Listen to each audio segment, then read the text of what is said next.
Կտրուկ գործողությունները այն է, ինչ ակնկալում է թերևս Նիկոլ Փաշինյանը։ Տեղեկատվական աղմուկը մի պահ այսպես կուժ գնացնի, փորձում են այս իրավիճակում իրենց ձկները որսալ։ Նախընտրական խաղակարտերից մեկն է։ Գործիք է այս ամբողջ մեծ process-ում։ Գարեգին երկրորդ նստից շատ լավ պատկերացնում է մարտահրավերների մասշտաբը։ Հարց է առաջանում, Մոսկվայից այդ ինչ ցանցեր են աշխատում։ Այստեղ է իմ կարծիքով լուծումը։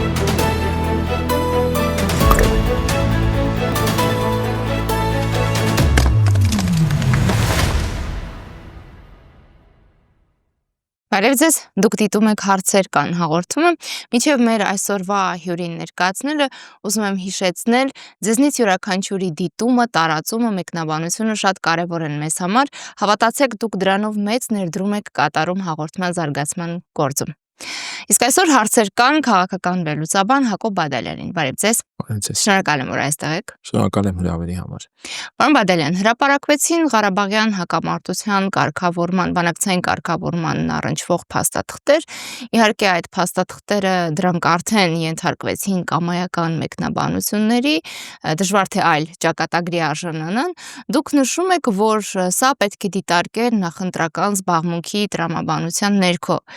Եթե միայն դա է, ապա ինչու հիմա չէ, որ հերթական ընտրությանը դեռ մի քանի ամիս կա, արդյոք այս դիսկուրսն ունի այնքան ներուժ, որ մինչև հերթական ընտրություններ կարողանա սպասարկել Նիկոլ Փաշինյանին եւ կրքեր թեժացնել, պատկերավոր ասած։ Դե իհարկե հերթական ընտրությանը կա մի քանի ամիս, բայց այդ մի քանի ամիսը պետք է անցնել եւ սա անցնելու բաղադրիչներից մեկը կարող է լինել։ Հասկանալի է, որ որևէ քննարկում, որևէ խոսակցություն չի կարող այդպես ձգվել ամիսներ, բայց այդ ամիսները պետք է լրացնել եւ լցնել, նաեւ գուցե ստեղծել ինչ-որ նախադրյալներ։ Թեմաներ կան, որ պետք է բաց թողնել եւ սպառել մինչեւ, այսպես ասած, եզրափակիչ փուլը։ Ես կարծում եմ, այս տրամաբանությամբ արվող արված հաշվարկներ են, հատկապես, որ գիտենք Փաշինյանին ներկայացվել էր այդ պահանջը, որ հրապարակիր փաստաթղթերը բանավեճերի անիմաստ նախաձեռնությունների փոխարեն։ Եվ նա հիմա հրապարակում է, բայց նաև տեսնում ենք, որ այդքան էլ ամբողջական գործընթացը չի այդ հրապարակվածը։ Նախ պատասխանը չկա հայկական կողմի։ Այո, էական մի շարք հանգամանքներ չկան եւ նաև ընդհանրապես ես կասկածում եմ, որ հնարավոր է Արցախյան հակամարտության կարգավորման այս 3 տասնամյակի գործընթացը ներկայացնել ամբողջությամբ այնպես, որ հանրության համար իսկապես հենց իր ամբողջության մեջ լինի տեսանելի, գնահատելի, հասկանալի, որովհետև այդ գործընթացը բազմաթիվ ֆորմալ եւ ոչ ֆորմալ շերտեր է պարունակել, ընդ որում այդ գործընթացը անկասկած ծավալվել է ոչ միայն ԵԱՀԿ Մինսկի խմբի եւ համանախագահության մանդատի շրջանակում, այլ դե ֆակտո դրան առնչվող հիմնարար զարգացումներ եղել են թե Հայաստանի, թե Ադրբեջանի երկկողմ օրակարգերում, նաեւ հենց միջնորդ երկրների, որոնք անկասկած Կովկասի ստատուս քվոյի այս կամ այն հեռանկարի շահառու երկրներ են իրենց տարբեր պատկերացումներով եւ ռազմավարությամբ, ինչպես նաեւ ոչ ֆորմալ միջնորդ, բայց դարձյալ Կովկասում ստատուս քվոյի էական շահառու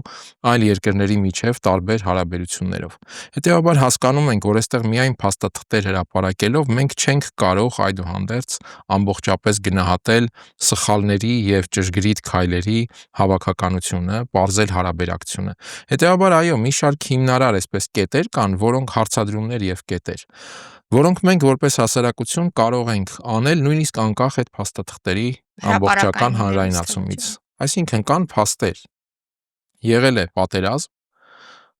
արդյոք ամեն ինչ արվել է կամ հնարավոր ամեն ինչ արվել է կամ ընդհանրապես ինչ է արվել այդ պատերազմից խուսափելու համար, ինչ է արվել այդ պատերազմին առավելագույնս պատրաստ լինելու համար, ինչ է արվել պատերազմում առավելագույն դիմադրունակություն ապահովելու համար, արդյոք արվել է առավելագույնը պատերազմի էֆեկտիվ կառավարման համար։ Դրանից հետո արդեն բազմաթիվ հարցեր կապված հետպատերազմյան այս քառամյակի հետ, որտեղ Արցախի կորուստ, 21 թվականի որոշակի տրամաբանությամբ զարգացումներ եւ հետո 22-ին էական փոփոխություն կապված թե ռուս-ուկրաինական պատերազմի հետ եւ թե այդ պատերազմի հանդեպ Հայաստանի իշխանության դիրքավորման հետ։ Այս բոլոր հարցերը բարձրացնելու համար ես կարծում եմ կարիք չկա ծանոթ լինել այդ փաստաթղթերի ամբողջությանը։ Առավել եւս, որ Նիկոլ Փաշինյանը մինչև 2020 թվականի սեպտեմբերի 27 գործնականում որևէ այսպես տարակուսանք, դժգոհություն, մտահոգություն չի արտահայտել եւ հանրությանը չի փոխանցել որևէ ազդակ, շոշափելի եւ հասկանալի։ Որ հանրությունը հասկանար, այստեղ ինչ որ խնդիրներ կան, պետք է մի քիչ վերանայել մոտեցումները եւ այլն։ Եվ սրա համար է, որ ես կարծում եմ էականը այն է, թե մենք որպես հասարակություն կատարված ցավագին փաստերի հիման վրա ինչպիսի հարցեր կձևակերպենք եւ կտանք Նիկոլ Փաշինյանին պահանջելով դրանց պատասխանները։ Թե չէ փաստաթղթերի հրապարակումը իմ կարծիքով պարզապես տեղեկատվական աղմուկը մի պահ այսպես կուր գնացնի, յուրաքանչյուր կողմ իհարկե այդ փաստաթղթերից կվերցնի իր համար անհրաժեշտ եւ օգտակարը կներկայացնի, այս process-ը մենք շատ ենք անցել, այս process-ը մենք անընդհատ անցնում ենք եւ դրա համար ես այստեղ շատ մեծ օգտակարություն այդպես չեմ էլ տեսնում։ Սա մեծ հաշվով լայն հանրության համար էլ չէ։ Դե եթե բովանդակային առումով դիտարկենք, իհարկե այդտեղ դիվանագիտական փաստաթղթեր են մի զգալի մասով, իսկ դիվանագիտական փաստաթղթերը ինչ որ մաթեմատիկական բանաձևեր չեն, դրանք միշտ էլ հնարավոր է տարբեր կերպ մեկնաբանել։ Նույնիսկ իրավական փաստաթղթերն են ենթակա մեկնաբանության։ Ուր մնաց դիվանագիտական փաստաթղթեր, որտեղ յուրաքանչյուր տառի ստորակետի բառի վերաբերյալ հնարավոր է ինչ-որ տարբեր ինտերպրետացիաներ անել։ Հասկանալի է, որ այստեղ այդ ամեն ինչն է տեղի ունենալու։ Հիմա յուրաքանչյուր կողմ կասի, ահա տեսեք, սա այն է, ինչ ես էի ասում։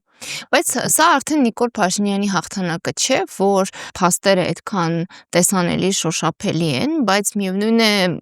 դրանց վերաբերյալ ինքը կարողանում է կետեր թողնել եւ դիսկուրսի մեջ մտցնել նախկին նախագահներին, այլ քաղաքական գործիչների, ընդհանրապես քաղաքականությամբ հետաքրքրված շրջանակների, այսինքն մի բան, որ արդեն ակնհայտ էր, եթե Նիկոլ Փաշինյանը դրա շուրջ կարողանում է ձևավորել այլ հարցեր, սա արդեն իր հաղթանակն է։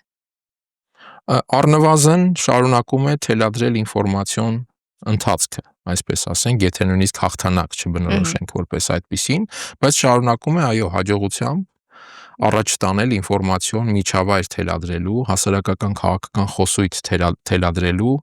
իր այդ քաղաքականությունը։ Եվ այստեղ, այո, ինչ որ իմաստով, այո, դա նաև հաղթանակ է թեկուզ տվյալ պահի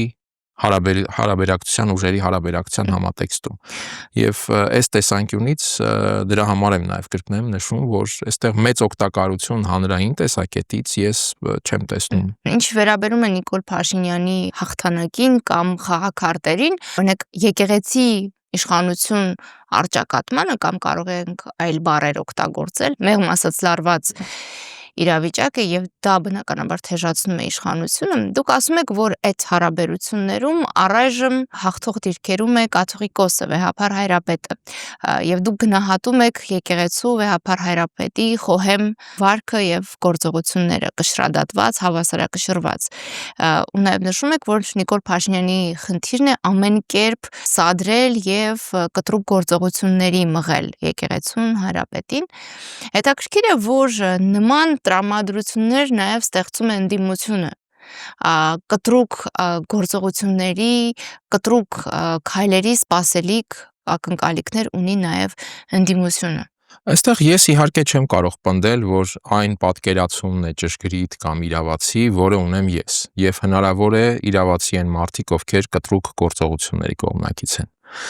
Այստեղ պնդումներ անել բնականաբար չեմ կարող, բայց նաև համոզված եմ, որ նույն այդ ընդդիմադիր դիրքավորված շրջանակներում շատ շատերը այդ կտրուկ գործողությունների մասին խոսում են ոչ թե մտահոգ լինելով մայրաթորի կայուն կենսագործունեությունը ապահովելու խնդրով, այլ պարզապես փորձում են այս իրավիճակում իրենց ձկները որսալ, եթե կարող ենք այսպես ասել։ Իսկ այդտեղ բնականաբար որքան իրավիճակը թեժ է, որքան դիմակայությունը էպատաժային է եւ աղմկոտ, այդքան շատ ավելի պղտոր է իրավիճակը եւ հետեւաբար այդ ձուկ որսալու process-ը շատ ավելի արդյունավետ։ Ես կարծում եմ այդ դիրքավորում ունեցող մարդկանցից շատերը ամենևին անկեղծ մղումով չէ, որ խոսում են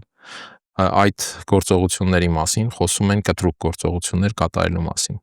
Ինչու եմ ես համարում, որ կտրուկ գործողությունները այն է, ինչ ակնկալում է թերևս Նիկոլ Փաշինյանը, որովհետև ոչ միայն մեր հասարակությունն է շատ բազմազան եւ ցավոք սրտի հենց նույն Արցախի հետ տեղի ունեցածը վկայեց այդ մասին։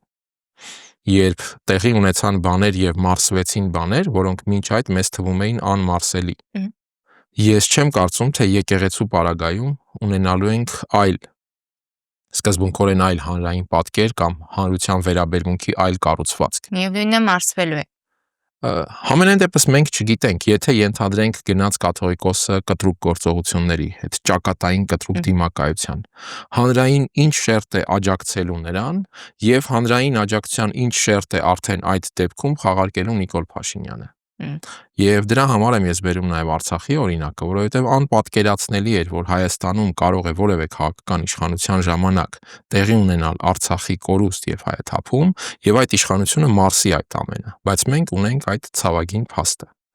Հետևաբար եկեղեցու պարագայում ես կարծում եմ պետք չէ առաջնորդվել ինչ-որ այլ պատրանքներով, առավել եւս որ իմ համոզմամբ հայ առաքելական եկեղեցին եւս որպես ինստիտուտ եւ կառույց, այսպես միապետական ինչ-որ համակարգ չէ։ Այո, կա եկեղեցու գահակալը ամենայն հայոց կաթողիկոսը, բայց ընդհանրապես կառուցվածքը եւ հարաբերությունները, այդ հարաբերությունների ձևավորման տասնամյակների ինչ-որ ավանդույթներ կամ պայմանավորվածություններ, կոմպրոմիսներ եւ այլն, սրանք ամենևին միապետական, այսպես ուղղաձիգ համակարգի մասին չէ, որ խոսում են։ Հետևաբար, երբ ամենայն հայոց կաթողիկոսը գնում է ինչ-որ կտրուկ գործողությունների, այստեղ առաջանում է հարց, իսկ կտրուկ գործողությունների հարցում նրա աջակցությունը կլինի նույնքան, թե այն դեպքում, երբ աջակցություն ունի, օրինակ, երբ փորձում է հանդարտ պահել իրավիճակը եւ չնայած Փաշինյան անընդհատ մարտահրավերները ձգտում է ուր գնացնել, այդուհանդերձ Գարեգին II փորձում է իրավիճակը պահել այսպես հանդարտ ընթացքի մեջ, ժամանակ շահել, որովհետեւ այստեղ շատ կարեւոր է նաեւ ժամանակը, իրադարձությունները շատ արագ են փոխվում եւ նաեւ պետք է հաշվի առնել, որ Նիկոլ Փաշինյանի համար սա նախընտրական փուլ է եւ եկեղեցու թեման ես առիթ եմ ունեցել ասելու, նրա համար նախընտրական խաղակարտերից մեկն է։ Այդ թվում արտաքին որոշակի ուժերի լոյալության հասնելու հարցում։ Հետևաբար չենք կարող բացառել, որ նախընտրական խնդիրները լուծելու դեպքում Նիկոլ Փաշինյանի մոտ մոտիվացիան այս հարցում կարող է որոշակիորեն նվազել։ Այսինքն այս ամեն ինչը պետք է տարբեր շերտերով դիտարկել, գնահատելու համար, թե արդյոք կտրուկ գործողություններն են նպաստավոր իրավիճակը կառավարելու տեսանկյունից, որովհետև հիմա Գարեգին II-ի համար կա խնդիր կառավարել իրավիճակը։ Եթե պետք է գնալ իսկապես այդ հանդարտ հարաբերությունների եղած մեխանիզմները պահելու տրամաբանությամբ եւ փորձել այդ կերպ իրավիճակը կառավարել, թույլ չտալով Փաշինյանին թելադրել կամ խաղը մտցնել հենց ամբողջապես իր նախատեսած դինամիկայի սցենար։ Դուք նշում եք, որ եկեղեցու դեմ էս արշավը Նիկոլ Փաշինյանի նախընտրական խաղակարտն է։ Հետաքրքիր է, որ սոցիոլոգիական բոլոր հարցումները մինչև այժմ որ եղել են, փաստում են այն մասին, որ եկեղեցին ամենաբարձր վարկանիշ ունեցող ինստիտուտներից է։ Հարց է առաջանում, եթե մի կառույց, որը հանրային լայն աջակցություն ունի համենայն դեպս ըստ սոցհարցումների, ապա ինչու պիտի գործող իշխանությունը հատկապես նախընտրական շրջանում որոշեր թիրախավորել այդ կառույցը, եւ երկրորդը, երբ դուք սրանում տեսնում եք արտաքին բաղադրիչ, Հայաստանում ընդունված է անպայման շեշտադրել օբյեկտիվորեն Ադրբեջանից եկող ազդակները Փաշազադեի հայտարարությունների մասին ենք հիշում շատ հաճախ, բայց դուք անպայման հիշեցնում եք աշխարհաքաղաքական գործոնների մասին եւ մասնավորապես վերջերս երբ Հռոմի Պապը այցելել էր Թուրքիա, հիշել էր նաեւ Գարեգին II-ին, ողջույններ էր հղել, Հայաստանում մի հատված ընկալեց դա իբրև աջակցություն վեհապար հայրապետին, մինչդեռ դուք այստեղ ճիշտ հակառակ մոտիվացիան եք տեսնում։ Ես ուզում եմ ուշադրության արժանացնել օրինակ հանգամանքը, թե Նիկոլ Փաշինյանը ինչպիսի շփումներ սկսեց 2025-ի փետրվարից ամերիկյան վարչակազմի, այսպես ասենք, կրոնական շրջանակների հետ, կամ գուցե մի քիչ սխալ է ասել վարչակազմի կրոնական, ըստ իս այդ շրջանակը շատ ավելի լայն է եւ ունի ներկայացուցիչներ նաեւ ամերիկյան այսօրվա վարչակազմում։ Եվ տեսանք նաև այդ ազգային աղոթքի նախաճաշը, որի գագաթնաժողովին մասնակցեց Փաշինյանը փետրվարին, հետո տեղի ունեցավ նաև Հայաստանում այդպիսի ճյուղավորումը։ Իհարկե այս համայնքը եւս բազմազան է, բազմաշերտ է, բայց ընդհանուր առմամբ կան տենդենսներ, կան միտումներ։ Եվ երբ մենք խոսում ենք համաշխարհային վերաբաժանման այս մեծ շրջափուլի մասին, այստեղ դավանական բաղադրիչը, որը միշտ է քաղաքականության մեջ, մեծ քաղաքականության մեջ ունեցել առանցքային դեր եւ նշանակություն, իր դերով եւ նշանակությամբ ավելի բարձրանում է այս համաշխարհային այսպիսի շրջափուլերում։ Իսկ մեր հայ առաքելական եկեղեցին այն կրոնական կառույցներից է, որը իր մասշտաբով, այո, իր մասշտաբով գուցե մրցակից չէ ավելի խոշորներին, զուտ ռեսուրսային ծավալով եւ այլն, բայց իր խորքով, դավանաբանական, այդ գաղափարական արժեքային ինքնության խորքով իսկապես լրջագույն եկեղեցիներից մեկն է աշխարհում եւ նաեւ իր իրավունքներով տարբեր առանցքային տեղերում ներկայության։ Եվ այդ առանցքային տեղերից մեկը, այո, Մերձավոր Արևելքն է, որը համաշխարհային քաղաքականության խառնարան է եւ կարծում եմ այստեղ երկրորդ կարծիք հազիվ թե լինի։ Իսկ օրինակ ինչ են քննարկում Թուրքիան եւ Վատիկանը։ Երուսաղեմում ստատուս քվոն պահպանելու Մերձավոր Արևելքում, այո, ստատուս քվոյի հարցը, հարաբերությունների հարցը։ Ես ուզում եմ հիշեցնել, որ նախորդ տարի դեռևս նախորդ պապին Էրդողանը նամակ էր հղել, առաջարկելով միասին լուծել Մերձավոր Արևելյան հարցերը, զբաղվել Մերձավոր Արևելքի կայունության եւ անվտանգության հարցերով։ Հիմա այդ նամակը արդյոք ինստիտուցիոնալ շարունակություն ունի Վատիկանում եւ Հռոմի նոր պապի Թուրքիա կատարած այցը դրա քննարկումների հնարավորություններ։ Եվ այստեղ առաջանում են հարցեր, իսկ հայ առաքելական եկեղեցին Մերձավոր Արևելքում իր ներկայությամբ եւ իրավունքներով մրցակից է այդ խաղացողներին, թե ոչ։ Բնական է, որ նրանք կձգտեն, որպեսզի հայ առաքելական եկեղեցին լինի իրենց պատկերացումներին առավել ենթակա։ Իսկ ինչպես հասնել դրան, եթե ոչ օրինակ նաև հայկական պետական իշխանության միջոցով, որը այս շրջափուլում պարտված է, խոցելի է, հասկանում ենք խոցելիության ինչ շրջանակ ունի եւ առավել եւս այս նախընտրական շրջափուլում առավել խոցելի է դառնում իր կարիքներից ելնելով։ Ես կարծում եմ այս շրջանակները մեծ նշանակություն ունեն այս process-ում եւ անգամ եթե դիտարկում ենք օրինակ նույն այդ Փաշազադեի ակտիվությունը եւ այլն, իմ կարծիքով Փաշազադեն հենց ինքն էլ եւ Փաշազադեն եւ Ալիևը շատ լավ պատկերացնում են այս process-ների ամբողջությունը եւ պարզապես փորձում տեղավորվել, այո, տեղավորվել այստեղ, ներկայացնել իրենց հայտը եւ ստանալ իրենց, այսպես ասենք, հասանելիք բաժինը։ Ընդ որում Պապի Թուրքիա այցից առաջ, անմիջապես առաջ Վատիկանում էր Բայրամովը եւ հենց Պապի հետ էլ հանդիպում եղել է, իսկ սա մի քիչ նաեւ արտառոց է այն իմաստով, որ Պապը սովորաբար հանդիպում է պետությունների ղեկավարներին, բայց հանդիպում կամ շփում է ունեցել Բայրամովի հետ։ Այս հարցերը կան եւ սրա պատճառով է նաեւ, որ ես կարծում եմ մենք գործ ունենք շատ ավելի լայն մարտահրավերի հետ եւ իմ խորին համոզմամբ սա նաեւ շատ լավ պատկերացնում է Գարեգին II-ը եւ նրա այս վարքագիծը պայմանավորված է նաև հենց այս հանգամանքով, որ Փաշինյանը առավելապես գործիք է այս ամբողջ մեծ process-ում։ Կամա թե ակամա գործիք, մոտիվացված թե որքան մոտիվացված գործիք, սա այլ հարց է, բայց Գարեգին II-ն նստի շատ լավ պատկերացնում է մարտահրավերների մասշտաբը եւ հետեւաբար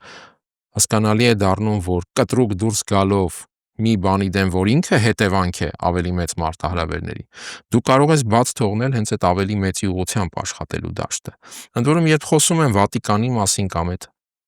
ամերիկյան կրոնական շրջանակների մասին, սա ամենևին չի նշանակում, որ մեր եկեղեցին պետք է հենց նրանց դեմ դուրս գա ինչ-որ դիմակայության։ Այստեղ պետք է գնահատել իհարկե ռեսուրսները, այսինքն անհամեմատելի են։ Բայց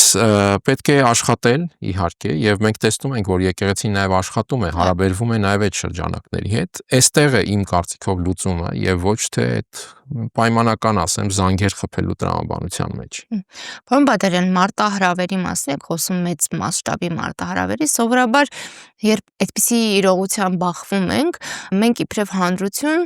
հենվում ենք եկեղեցու վրա, որովհետև եկեղեցին ունի աշխարհասփյուր կառույցներ, լրջագույն ներուժ եւ կարող է որոշակի ազդեցություն ունենալ տարատեսակ գործընթացների վրա։ Հիմա այս մեծամասշտաբ, ուրեմն մարտահրավերի հիմնական թիրախը փաստորեն եկեղեցին է։ Նաև հայկական պետականությունը Եվ հանրությունը հասկանալի է, բայց առաջնային թիրախը եկեղեցին է եւ ամենավտանգավորը եւ ցավալին այն է, որ այս մեծ մարտահրավերի առջև եկեղեցին մեծ հաշվով մենակ է, որովհետեւ հանրության դիմադրողականությունը թուլացած է եւ երկրորդ սփյուռքն է թիրախավորված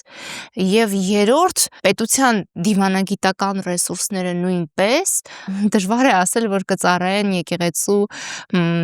օգտակարությանը, որովհետև հիմա մենք հակառակ պատկերն ենք տեսնում։ Այսինքն ստացվում է, որ այս մեծ մասշտաբային մարտահրավերի առջև եկեղեցին ցավոք մենակ է։ Որպես ինստիտուտ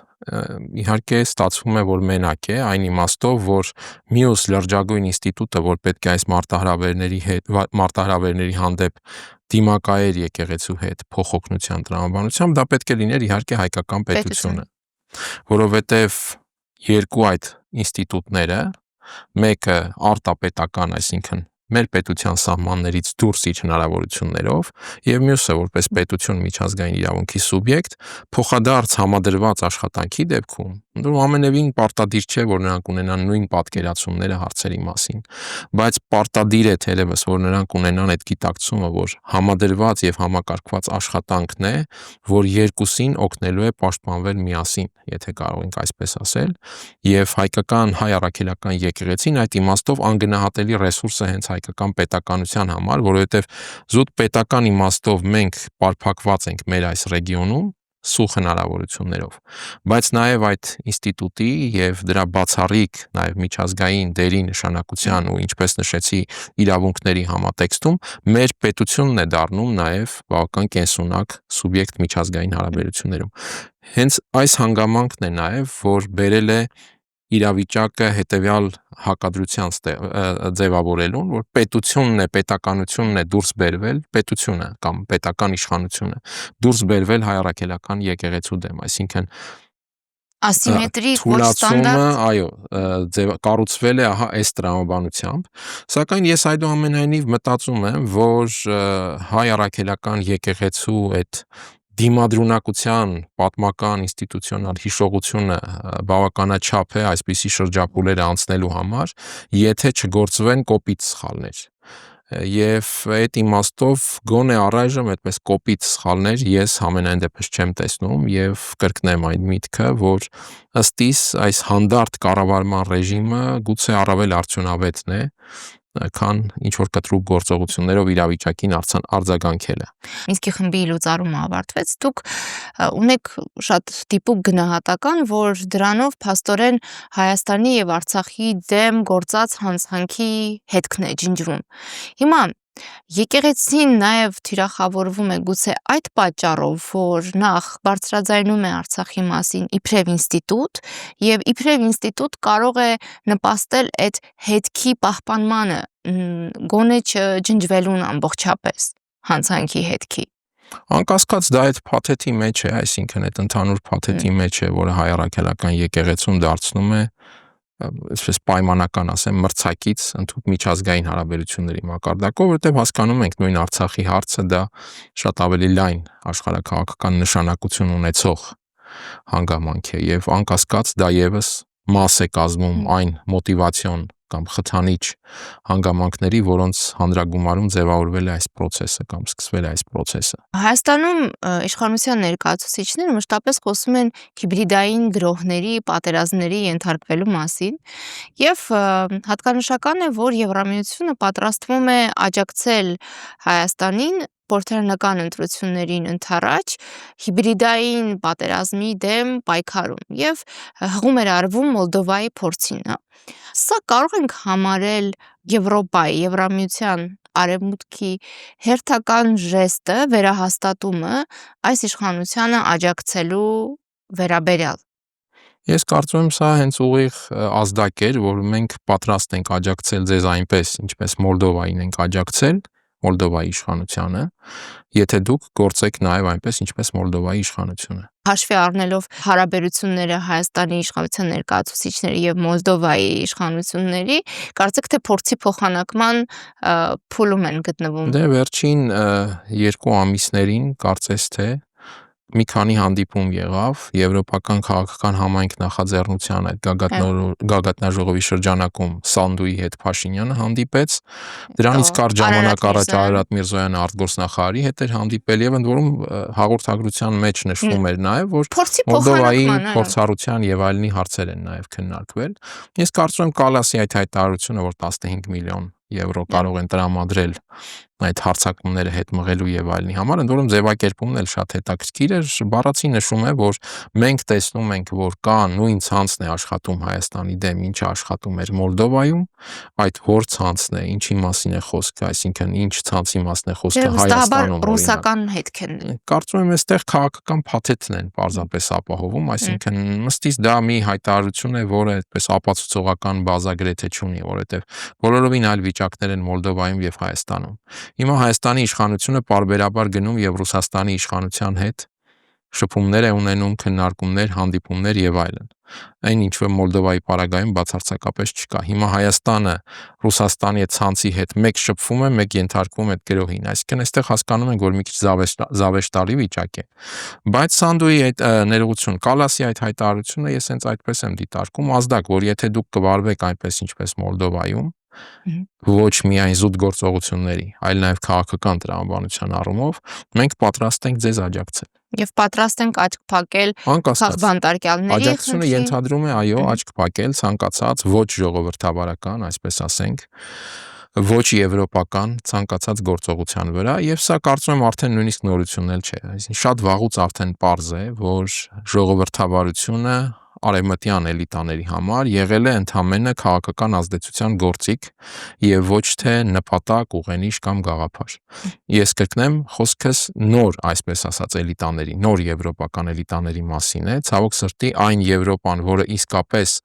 կառուցվել է ժողովրդավարության արժևորման եւ գաղափարական, այսպես առաջնորդության տրամաբանությամբ, այդ Եվրոպան իմ գնահատմամբ արդեն փաստացի գոյություն չունի։ Մոլդովայի սցենարի կրկնության հավանականության մասին է իմ հարցը։ Տեսեք, հնարավոր է, որ դետալային եւ բնականաբար դետալային կրկնություններ չլինեն նաեւ այն պարզ պատճառով, որ օրինակ Հայաստանից դուրս քվեարկություն չի կազմակերպվում, այս եւ այլ դետալներով բնականաբար կտարբերվի, բայց արդյունքի տեսանկյունից նույն արդյունքը կլինի, այսինքն Մոլդովայում հաղթեց արևմուտքի աջակցություն ունեցող կողմը։ Հայաստանում այս իշխանությունը այնպիսի պատկեր է ստեղծել իր շուրջը, որ շատ հանգիստ իրեն կարելի է ընկալել եւ ընդունել իբրև թե արևմտամետ իշխանություն եւ թե ռուսամետ իշխանություն, բայց ոչ հայամետ։ Ես դրա համար բերեցի այդ օրինակը, երբ պաշտոնական Երևանը շատ սերտ հարաբերվում է պաշտոնական Մոսկվայի հետ։ Եվ հետեւաբար հարց է առաջանում, Մոսկվայից այդ ինչ ցանցեր են աշխատում, այնպես ինչպես օրինակ Մոլդովայում, ըստ Կալասի։ Դուք չեք տեսնում ցանց։ Չէ, շատ հասկանալի է, որ Մոսկվայում կարող են լինել ամենատարբեր տնտեսական, քաղաքական շրջանակներ, որոնք Հայաստանում ունեն իրենց հետաքրքրությունները, ընդ որում դրանք ոչ միայն Մոսկվայում են, դրանք նույն Բրյուսելում են, դրանք Լոնդոնում են, դրանք Վաշինգտոնում են։ Հակառակ հարցը հենց դա իսկ արևմուտքից ինչ ցանցեր են այստեղ աշխատում։ Մենք տեսնում ենք Ադրբեջանի եւ Թուրքիայի ուղիղ ներգործություն հայաստանյան ներքաղաքական օրակարգի եւ Հայաստանի քաղաքական վարքագծի վրա։ Այսինքն այստեղ միայն Մոսկվայի հարց չէ, բայց ինչն է հետաքրքրում Եվրոպային, բնականաբար իրենց գլխավոր մրցակից Մոսկվայի դեմ առավելագույն խնդիրներ ստեղծել հնարավորինս շատ ռեգիոններում, այդ թվում նաև Հայաստանում։ Եվ հատկապես Հայաստանում հաշվի առնելով նույն այդ թուլությունները, Հայաստանի քաղաքական ղեկավարության խոցելիությունը, կարիքները նախընտրական եւ այլն եւ այլն։ Եվ այս իմաստով Եվրոպայի այդ աշխատանքը շատ հասկանալի է, Եվրոպայի այսօրվա, այսպես ասած, էլիտաների։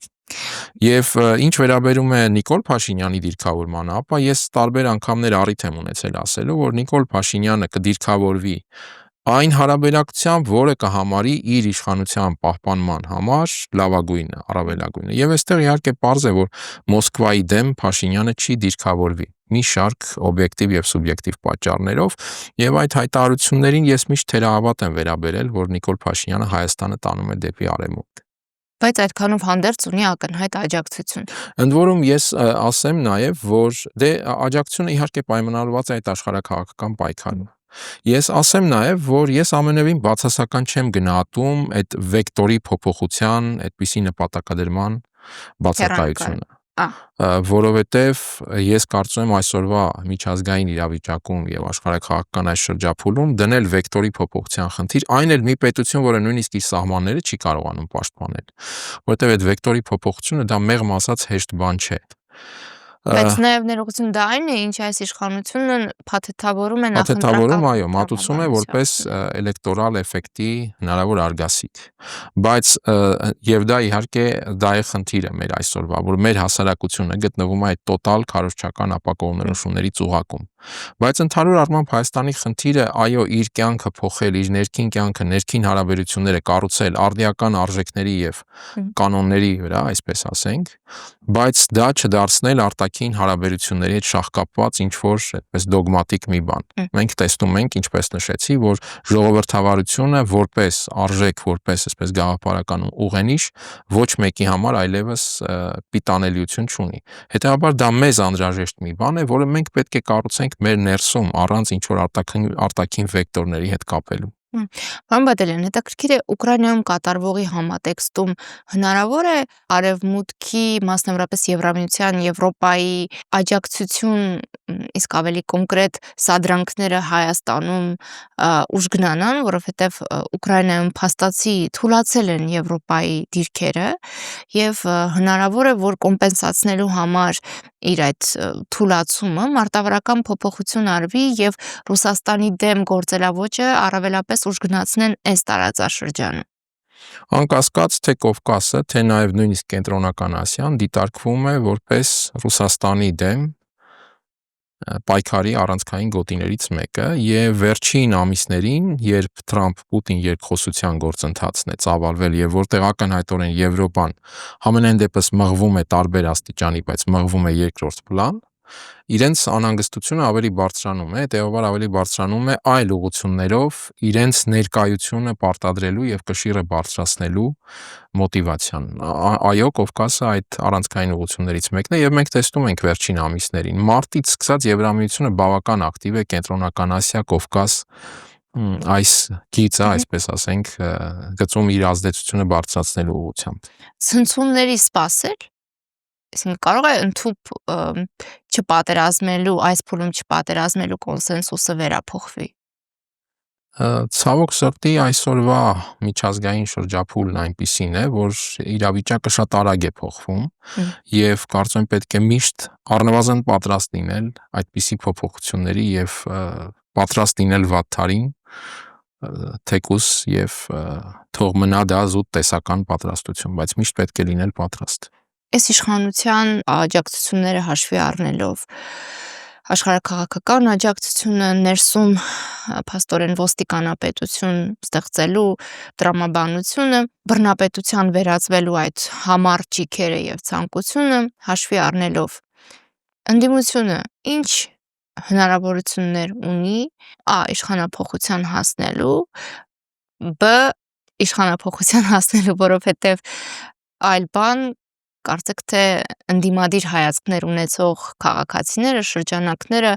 այս ընդդիմությունից չեն սպասում, որովհետև ոչ էլ թե սպասում են, որ ընդդիմության փոփոխություն տեղի կունենա եւ օրինակ ավելի որակյալ ընդդիմություն կհայտնվի խորհրդարանում, դա էլ կարծեք թե չի դիտարկվում իբրև փրկություն ստեղծված իրավիճակում։ Չեմ կարող ճշգրիտ գնահատել հնարավորության աստիճանը, բայց իմ կարծիքով իհարկե կա հնարավորություն, այսինքն այնպես չի, որ այդ հնարավորությունը բացառվում է։ Սա կախված է լինելու, շատ պարզ պատասխան ունի թերևս, կախված է լինելու, թե ինչպես կաշխատի ընդդիմությունը հասարակության հետ։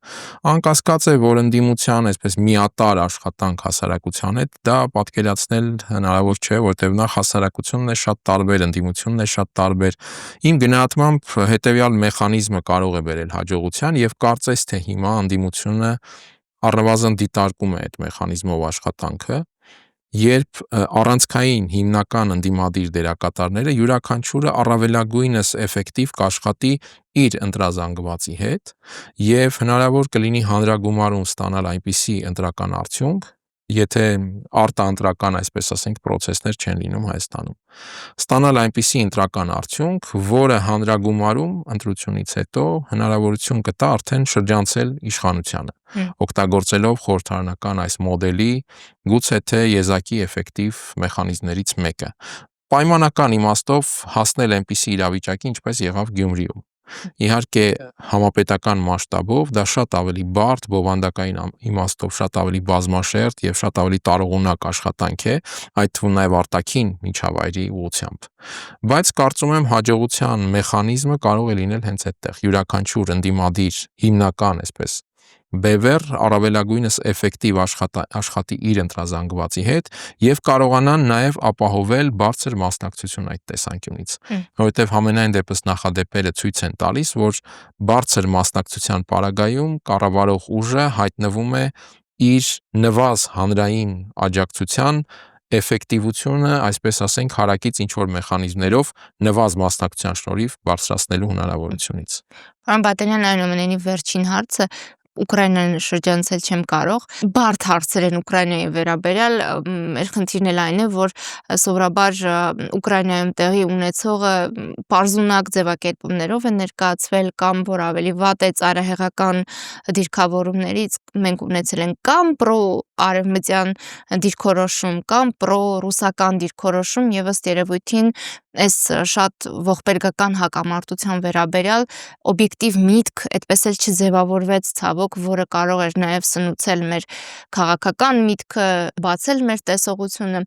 Հիմա դասերը Ուկրաինայի որն են այս փուլի համար, անկյունաքարային դաս, որը կարելի է արդեն արձանագրել։ Խուսափել որևէ աշխարհաքաղաքական ուժի գործիք դառնալուց կամ ճամբարային դիրքավորումից աշխարհաքաղաքական այս շրջափուլում եւ երկրորդը իհարկե լինել ներքին կենսունակությամբ պետություն եւ այս երկուսը շահկապված են իրար, այսինքն դու կարող ես խուսափել այդպիսի ճամբարային դիրքավորումից, եթե դու լինես կենսունակ պետություն եւ կարողանաս բացատրել բոլոր խաղացողներին քո շահերը, աշխատել բոլորի հետ, ինչը կարծում եմ չարեց Ուկրաինան, այսինքն Ուկրաինան ակնհայտորեն դիրքավորվեց հակառուսական գործիքի դերում։ Եվ այստեղ կարող ենք ամենատարբեր բաներ խոսել, արդարություն, միջազգային իրավունք եւ այլն։ Հիմա բոլորի համար պարզ է, որ այդ ամեն ինչը չկա, կա աշխարհաքաղաքական պայքար, խոշոր տերությունների, միջուկային կայսրությունների միջև, որտեղ իրենք ի վերջո պայմանավորվելու են միմյանց հետ եւ ոչ թե այդ պայքարի մանրադրամի ենթակա որևէ այլ պետության, ինչպես ցավոք սրտի այս դեպքում վերածվեց Ուկրաինան։ Հիմա այստեղ այդ երկու շահկապումը կա, այսինքն մենք պետք է ներսից լինենք կենսունակ, որակյալ մեր ներքին հարաբերությունների իմաստով, որովհետեւ նաև կարողանանք արտաքին դաշտում բացատրել մեր շահերը եւ հասկանալիորեն բացատրել խոշոր խաղացողներին, որովհետեւ նրանք այդ բացատրությունների հետ հաշվի նստում են, այսինքն աշխարհում այնպես չէ, որ խոշորները ասում են մի բան եւ վերջ գնա քեզ պատրի, միևնույնն է իրենք իրենց ասացի են լսում եւ հասկանում են, եթե դու կարողանում ես քեզանից ինչ-որ բան ներկայացրել քո որակների իմաստով եւ բացատրել քո շահերը, թե ինչու այս հարցում չես կարող այստեղ ասել այո կամ ոչ եւ ինչու հակառակը մյուս հարցում չես կարող այնտեղ։ Կարծում եմ սա է առանցքային է, եթե այդպես համառոտ կացվի։ Շնորհակալություն։ Ես եմ շնորհակալ։